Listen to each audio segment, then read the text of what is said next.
Praise the lord. దేవుని నామానికి మహిమ కలుగునుగాక. మనందరి కోసం ఒక మంచి మాట. ఆ మాట ఏంటయ్యా అంటే మన పరిశుద్ధ గ్రంథమైన బైబిల్లో నుండి దేవుడు ఈ మాట ద్వారా మనందరితో మాట్లాడుతూ బలపరుస్తూ ఉన్నాడండి. ఏమంటున్నాడంటే 91వ కీర్తన 14వ వచనాన్ని చదువుతాను, ఆలకించండి. అతడు నన్ను ప్రేమించుచున్నాడు గనుక నేను అతన్ని తప్పించేదను, అతడు నా నామము ఎరిగినవాడు గనుక నేను అతన్ని ఘనపరచెదను అంటున్నాడండి. హల్లెలూయా, దేవునికే స్తోత్రం. ఇక్కడ దావీదు భక్తుడైన దావీదునంట దేవుడంట ఆయన ప్రేమిస్తూ ఉన్నాడంటండి. దావీదు దేవుణ్ణి ప్రేమిస్తూ ఉన్నాడంట. ప్రేమిస్తున్నాడు గనక దావీదికి ఎన్ని శ్రమలండి, ఎన్ని కష్టాలండి. తన సొంత వారి చేతే తరమబడిన పరిస్థితి, తన అయిన వారి చేతే, సొంత మరి ఇంట్లో వాళ్ళ చేతే, ఒక పక్క మామ చేత, ఒక పక్క తన సొంత కుమారుడి చేత తరమబడుతూ శ్రమలో కష్టాల్లో మరి అడవుల్లో తన జీవితాన్ని గడుపుతున్న దినాల్లో ఆయన ఎన్నో శ్రమలను అనుభవిస్తూ కూడా దేవుణ్ణి ప్రేమించేవాడిగా ఉన్నాడంటండి. హల్లెలూయా. మనకు కూడా ఎన్నో రకాలైన కష్టాలు వస్తున్నాయి కదండి. మన సొంత వారే మనల్ని నిందిస్తూ ఉన్నారు, మన అయినపోయిన వారే మనల్ని అవమానపరుస్తూ ఉన్నారు. ఇదిగో మనం చేసిన ఆయా ఉపకారాలను మర్చిపోయి మనల్ని నిందించేవారిగా మన సొంత వారు ఉన్నప్పుడు, అయినా కానీ మనం ఆ పరిస్థితుల్లో కూడా దేవుణ్ణి విడవక ప్రేమిస్తే ఆయన ఏమంటున్నాడంటే అతడు నా నామమును ఎరిగినవాడు. హల్లెలూయా.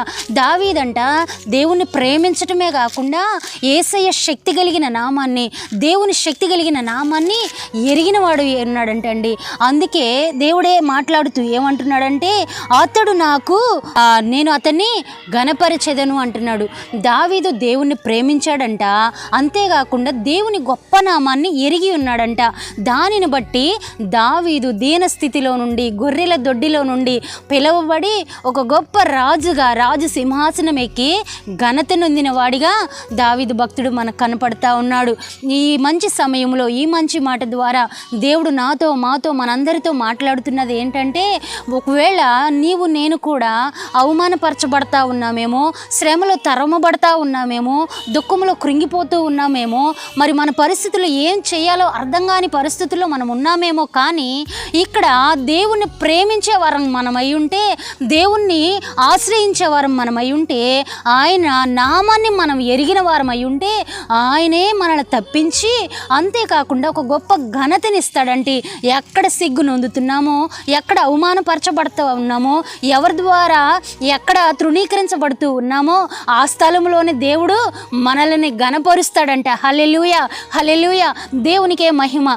ఇలాంటి ఘనత నీకు కావాలంటే ఈ మంచి మాట ద్వారా నీవు బలం తెచ్చుకో, దేవుణ్ణి ప్రేమించు, దేవుని శక్తి కలిగిన నామాన్ని అది ఎరగటమే కాకుండా దాన్ని ఆశ్రయించి ఆ నామంలో ప్రార్థన చేస్తా బలము పొందుతూ దేవుని సన్నిధిలో ఉన్నప్పుడు దేవుడే ఒక దినాన, ఒక సమయాన మనల్ని హెచ్చించి ఘనపరిచేవాడిగా ఉన్నాడు గనక మన జీవితాలను ఆయన చేతిలో పెట్టుకొని దావీదు వలె దేవుణ్ణి ప్రేమిస్తూ దేవుని నామాన్ని, గొప్ప నామాన్ని ఎరిగి ప్రార్థన చేసి ఆయన ద్వారా ఘనత పొందాలని ఈ మంచి మాటను ప్రభు పేరట ముగిస్తూ ఉన్నాను. హల్లెలూయా.